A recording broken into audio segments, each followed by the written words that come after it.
Keep up to date with the latest news and information from Propertymark. So welcome to something brand new from Propertymark, our very first update in audio form. Now, we massively appreciate just how busy many people who work in the property sector are on a daily basis, and we've acted on what you've suggested and also asked for.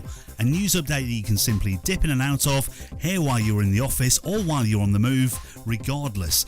The aim is to keep you updated on the latest information and detail, and also give you a flavour of what is happening across the many various disciplines within the property sector and across individual nations as well. Now, we very much welcome your thoughts, and we also very much welcome you getting in touch and being a part of this conversation moving forwards. But before we do any of that, let me introduce myself. My name is Jonathan. I work as part of the team at Propertymark.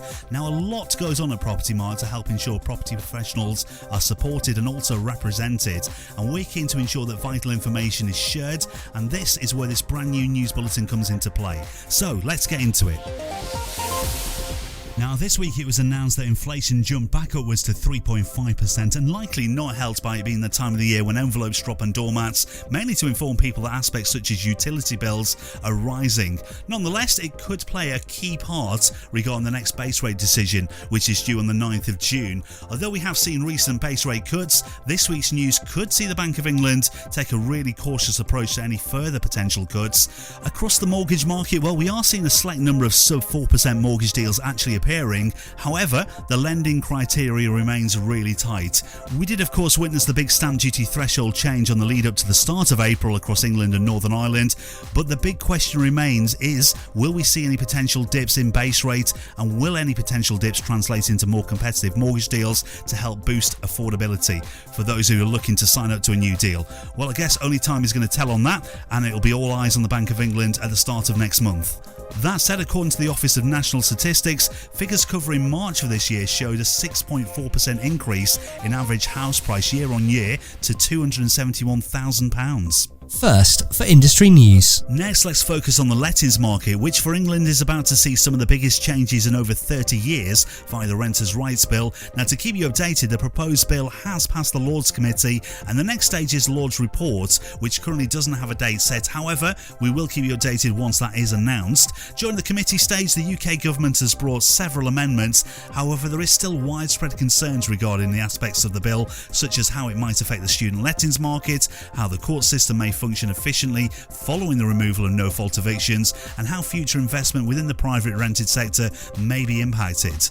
This week also brought monthly data from the Office of National Statistics. It showed that rents across the UK have jumped by a further 7.4%, that's year on year. Combine this with Propertymark research that continues to show that on average there are around 10 applicants for every available property, and it continues to make for a really challenging landscape. Further Propertymark research also showed that on average across the UK, 40% of average monthly gross earnings are used to rent a property. This figure in England stands at around about 39%, in Scotland it's 45%, Wales 36%, and Northern Ireland at 34%. The most expensive region for renters remains across London, with an average rental cost of around about £2,100 per month, and the cheapest being in Northern Ireland at around about £993 as an average each month. First, for industry news and comments. Now, across Scotland, Propertymark has welcomed widespread calls for an action plan to help tackle the current housing emergency.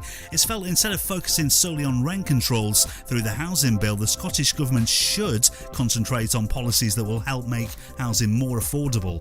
Proposals should include cutting the 8% surcharge for buy-to-let homes under the Land and Building Transaction Tax, also providing grants to support the private rented sector to ensure properties are more energy efficient, and constructing additional social housing as well. Propertymark's Head of Policy and Campaigns, Timothy Douglas, added any action plan must include a full review of costs and taxes impacting private landlords, and the Scottish Government needs to urgently revise the bans and reduce the rates for land and building transaction tax to help more people get on the housing ladder. Send your thoughts to studio@propertymark.co.uk. So looking ahead, aspects we're going to jump into over the coming weeks include the very latest on the Renters' Rights Bill, also the Housing Scotland Bill, and we'll also be looking if the UK government is keeping pace with the pledge to deliver 1.5 million new homes before mid-2029.